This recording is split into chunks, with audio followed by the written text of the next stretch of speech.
Today I went to Liverpool and Liverpool Pride was on. The parade was very fun to watch, although I didn't really get that many clips. The parade ended at well, it's not what it was called, I don't know what it was called, but I called it the Liverpool Pride Village because it was in the same spot where the Eurovision Village was last year.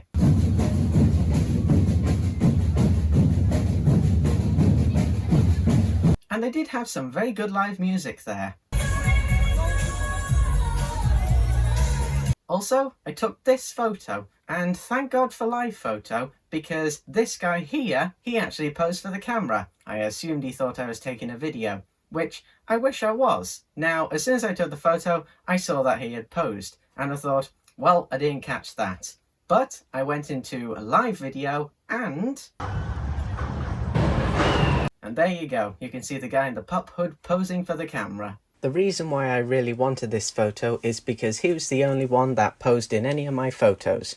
Mostly because I didn't go and ask anyone to pose for any photos or if I could have any photos. Not because I was shy, because I kind of thought it would be a bit embarrassing in some way. So yeah, I was a bit shy, but thought I'd be embarrassed too. But that's enough about my day. You're probably wondering how this links to the story. Well, when I got on the train home, it reminded me of a story that happened at Liverpool's James Street station. Now the thing about this station is, some platforms look like the other platforms. They're modern, like this. However, one platform looks like this. They've kept the old style of the station on one half, which means you got a low ceiling on the modern part, which then goes into a very high ceiling. Now this happened when I was waiting for the train to go home, and I was waiting and I noticed that a woman had some balloons. Now if I remember correctly, they were numbered gold foil balloons. I think they were 40, but I can't remember exactly. But the next thing I notice, one of the balloons, she's lost the grip on the bag. They usually give you a bag for each of the balloons so it's easier to hold them and carry them in, but she had lost the grip and the balloon had flown out of the bag. Now this was on the modern side of the platform and the balloon had got stuck on the ceiling. Thankfully, there was a woman with crutches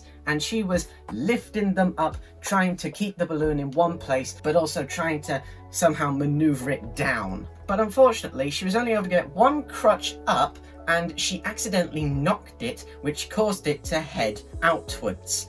And that meant out into the other part of the platform, which meant from the low ceiling to the high ceiling. And after that, there was just a mad rush with the crutches and everyone trying to jump and stop the balloon. But we just look at it as it goes up from the modern low ceiling all the way up, and we can't see it anymore. So needless to say, it went from being balloons for a 40th birthday to a 4th birthday. So if there's anything to be taken away from this, if you have foil helium balloons, have a very good tight grip on them. And also, if you ever go to James Street Station and you just happen to be on the old side of the platform, look up at the ceiling on the modern side and see if you can see a numbered balloon on the ceiling. It's probably still there because this only happened, I think, last year.